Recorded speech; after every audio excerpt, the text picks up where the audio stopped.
Så det er dig, der er præsten? Ja, det er mig, der er præsten.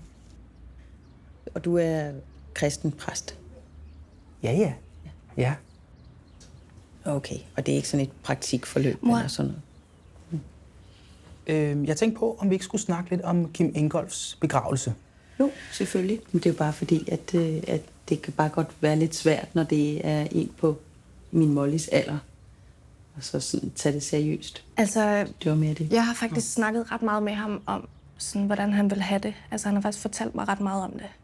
Nå, okay. Jamen, det er da en dejlig ro at have, tænker jeg. Nu skal det jo ikke blive besværligt for jer. Nej, Det er klart. nej. Det bliver det heller ikke. Nej. Men hvis jeg må spørge, hvad I snakkede om? Jamen, altså, han kunne faktisk godt tænke sig, at hvis det kan lade sig gøre, at folk ikke har sort tøj på, altså bare så det ikke bliver for sørgeligt, så hvis folk har farvet tøj på. Jamen, det kan man jo ikke bestemme. Altså, du har jo et sort sjal på. Så det... Så kunne han godt tænke sig, at vi har sådan en sang med Bowie, vi begge to godt kunne lide, hvis den kunne blive spillet på en eller anden måde. Man spiller selvfølgelig ikke Bowie i en kirke. Og så ud med alt med Gud. Vi kommer nok ikke helt udenom Gud. Nej, men det er da også helt fint. Altså, han var også religiøs. Jamen, han var ikke kristen. Det er sådan lidt, hvordan man ser det. Altså, jeg synes, han levede efter de kristne budskaber. Nå, en helt anden ting. Jeg tænkte på, om vi måske skulle snakke lidt om, hvordan I har det med alt det her. Ja, eller nej, tak. Måske ikke. Men kunne I så måske give mig et indtryk af Kim Ingolf? Ja. Ingolf var et menneske, som brændte sit lys i begge ender. Ja. Mm-hmm. Nej, det behøver du ikke skrive ned, fordi det har jeg tænkt mig at sige i talen til begravelsen. Okay. Molly var jo Ingolfs lille lys, kan man sige. Som ung var han så kreativ og sjov og alt for meget. Men han var også sådan meget følsom, ikke? Men han var en fantastisk far og en fantastisk mand. Men han rummede selvfølgelig også et mørke. Og det kommer jo ikke fuldstændig bag på os, at den her dag er kommet nu. Nej. Jamen, jeg tænker, der kan det jo stadigvæk godt komme lidt som et chok for en. Og det hele et eller andet sted måske føles lidt absurd. Ja, altså jeg kan virkelig ikke overskue, at folk skal kigge helt vildt meget på os. Eller sige et eller andet med, at han er et bedre sted. Nej. Eller... Og det kan jeg faktisk også godt forstå. Man kunne selvfølgelig også sige til folk, at det var meget i din fars ånd, at overføre 5.000 kroner til din MobilePay. Det synes jeg så ikke, du skal. Altså det her, det er arbejderklassefolk, og det falder ikke i god jord. det er for sjov. Ja, okay. Ja, fint. Undskyld. Nej, det er mig, der undskylder. Nej, det er bare... Altså, normalt så er jeg faktisk slet ikke så humorforladt. Nej. Molly er også ret sjov, når hun lægger videoer ud og sådan noget. Tak, mor. Hun lægger alt muligt privat ud på internettet. Det kan være mange forskellige ting. Så.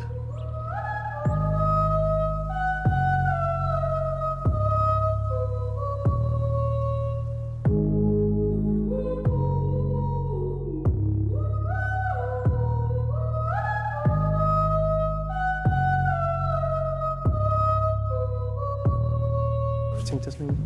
Ja, tænk dig sådan en. Tænk dig sådan en. Ja. Hej. Hej. Ja, det er jo Mira, Mollys bedste veninde. Ja. Jeg hedder Lone Lau. Ja. Jeg er kollega. Ja, og så er så meget andet også. Det er Jens, det er min kæreste. Ja, jeg kender da godt dig, Jens. Du er Mollys ven. Ja, lige præcis. Og Miras Det er min kæreste. kæreste. Nå, hvor dejligt. Ja. Ja, og hvis du har lyst til at sige noget til gravølet, så siger du det bare til Jens, så Nej. skriver han dig på listen. Nej. Jeg har bare pastasalaten. Og jeg har puttet rigtig meget feta i den. Ja. Hugo, han vil rigtig gerne spille på sin guitar. Ja, så skriver du bare Jens Hugo, og guitar. Det jeg vil sige til dig, jeg kender jo far igennem alle de her år, og jeg ved bare, at der var ægte ønsker, og så var der sådan nogle druk-hjerne-ønsker, ikke? Og man spiller bare ikke bolig i en kirke. Sådan er det. Okay. Okay. Altså, det er... Hvad laver du? Det er for din egen skyld, Snuller. Man fortryder bare sådan nogle trends der. Senere i livet, når man sidder og kigger på fotos. Altså, det er overhovedet ikke far, det her. Og hør, begravelser er lige så meget for de sørgende.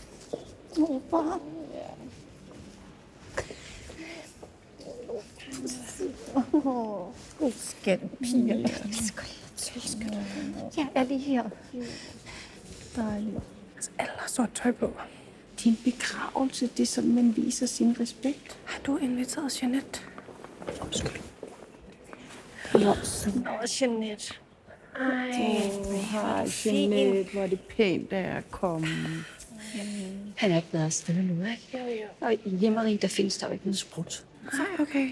Tak. Vi ser så slanke ud. Mor, du skal sidde her. Ja. Værsgo. Det var da pænt sagt. Så vil vi være klar. Ja, okay. Tak. Skal vi bare... Ja. Og der er styr på musikken. Ja. Okay, godt.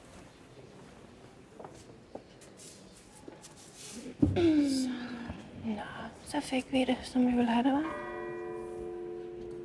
Nu er ikke så sur. Nej, godt. Ej, hvem kommer for sent til en begravelse? Hvem er det? Det er min faster Tony og min kusine. Er det Masha? Hun ser da helt godt ud. Hun tabte 15 kilo af salmonella. Okay. Og så er hun så endelig kommet ind på musikkonservatoriet. Okay. Ja, så hun får en kæreste, der hedder Steve.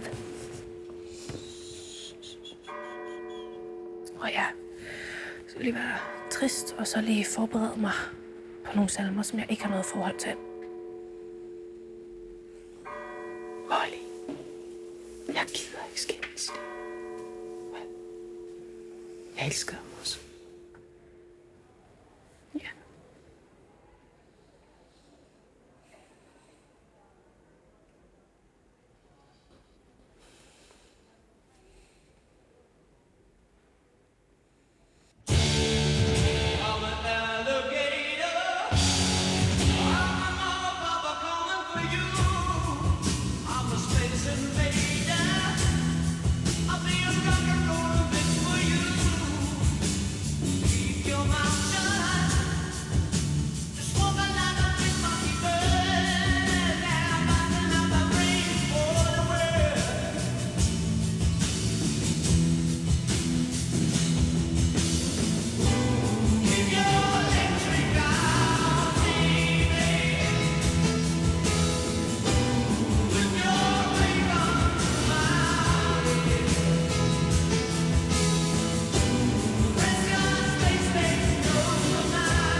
Jeg ved ikke, jeg bliver bare altid sådan så mæt af at bare kigge på så meget mad. Så må du hellere huske at tage et løbetur i aften, skat. Mor, pas din egen slankekur. Da jeg var ung, der fortalte man ikke, når man havde fnatter. Der kløede man sig bare. Men hvad så med abort? Man skal jo ikke bede om tilladelse. Hvad er det, man skal bede om? Samtykke. Nej, du skal bede om tilgivelse. Ja,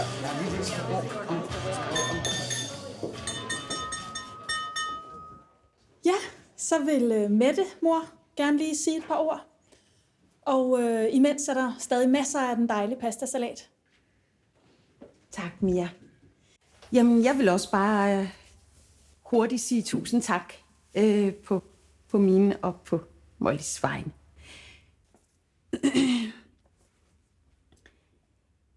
Ingolf var et menneske, som brændte sit lys i begge ender. Onkel Ingolf, han var jo... han var jo en stor mand. Jeg er Ingus bedste ven og elsker.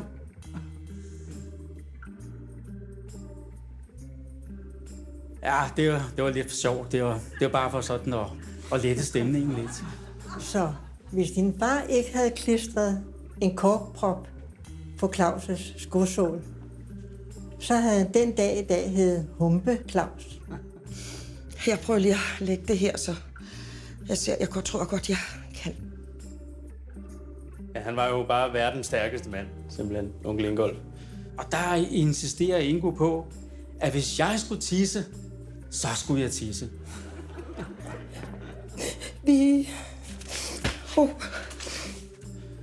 Så var han den far, mig og Jesper jo aldrig havde. På mange måder.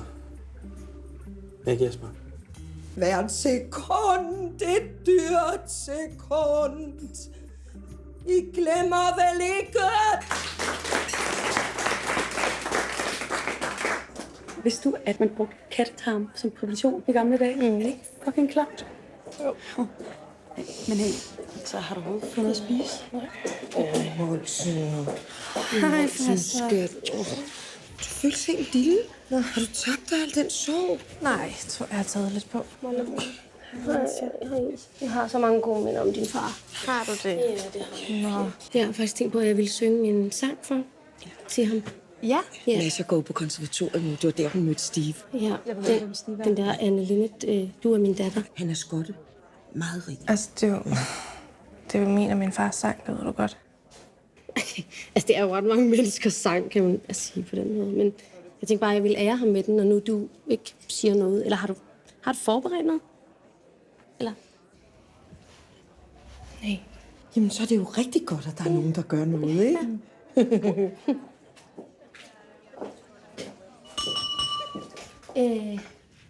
Hej, jeg hedder Masha. Ja, jeg er Mollys kusine. I må gerne... Ja, jeg tænkte, det var tid til at mindes nogle af onkel Ingolfs mere bløde sider. Så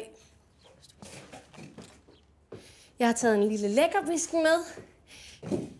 Var der noget, der gjorde onkel Ingolf blød, så var det musik. Og især den her Anne Linnet sang, som han virkelig elskede. Og som måske burde komme fra Molly. Men jeg har altid følt mig som en bonusdatter, så. Så god.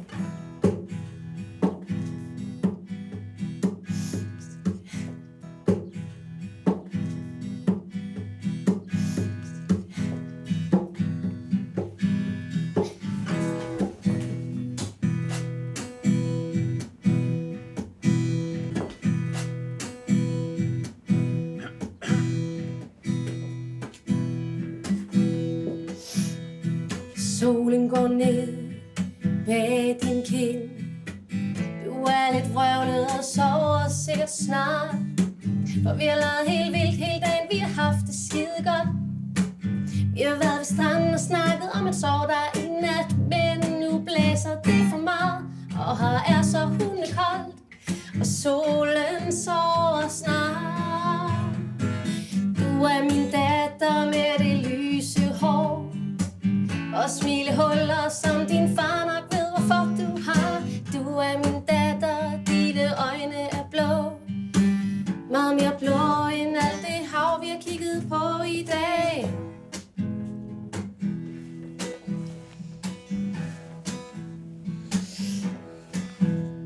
Solen gik ned, nu er det nat.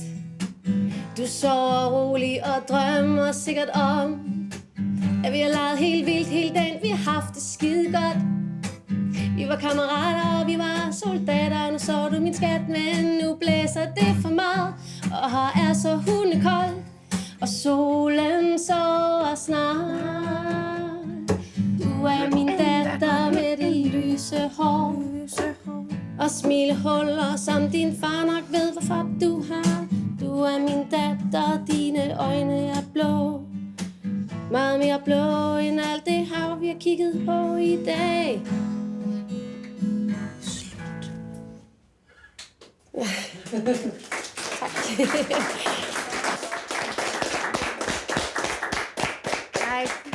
Masha. Som jo er min du bliver bare her. Min bonussøster.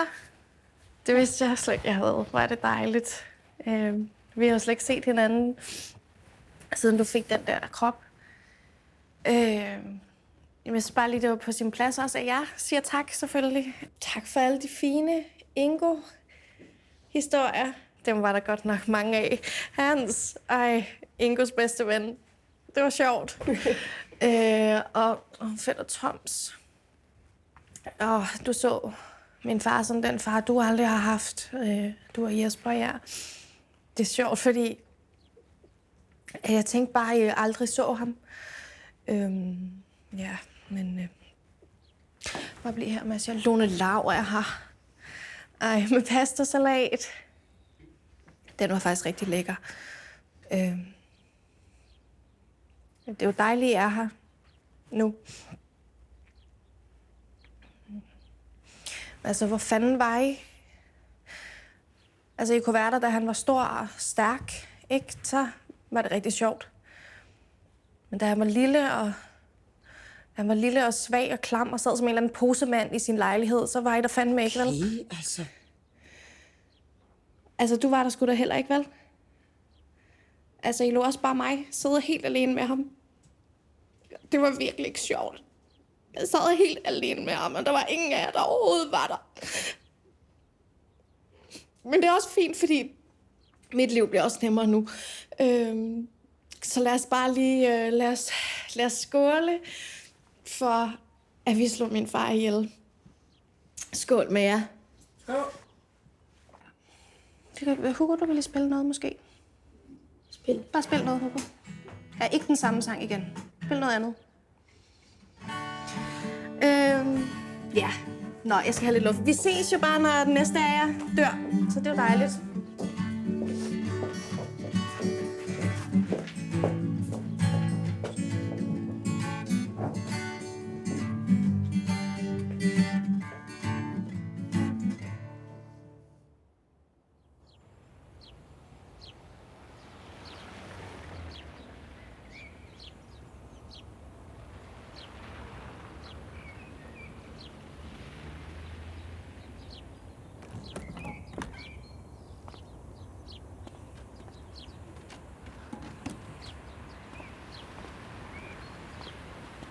Jeg kunne fornemme, at du var ret vild med den der.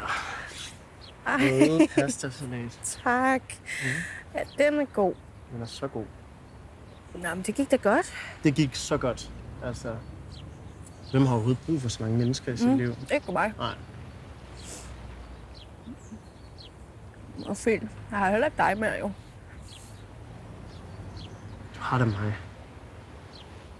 Jeg har da ikke dig. Jeg har dig 2 sekunder hver anden måned. Jeg savner virkelig at være ægte venner. Ja. Tror du ikke, du er lidt fuld? Så er det ikke. Ja, bare det.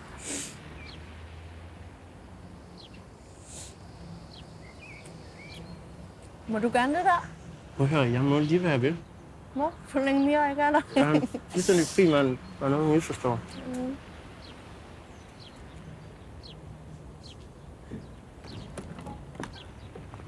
Nå, der er I. Jens, vi smutter altså nu. Ja. Ad. Ryger du? Ja. Ad. Der var på det. Ej, kan du huske dengang Mia røg? Dengang Mia var sjov og sej. Sjov og sej. Ej, du var i tavlen. Du var sjov dengang. Nå, spiller Hugo stadig? Jeg tror ikke rigtigt, Hugo tør at stoppe med at spille. Ej, folk er altså gået. Nå, det er godt. Jeg kan slet ikke overskue min mors ansigt. Kan vi please aldrig snakke om det her igen? Snakke om hvad for noget? Ja, der er ikke sket noget, vel? Nej, der er ikke sket noget. Jo, jeg er ret sikker på, at du holdt en sindssygt pinlig tale over for hele din familie og alle dine mors venner. Vi smutter nu. Ja. Det er okay. Jeg skal bare lige sidde lidt. Ringer til dig. Det er okay. Min mor er derinde. Vi ses, Jan.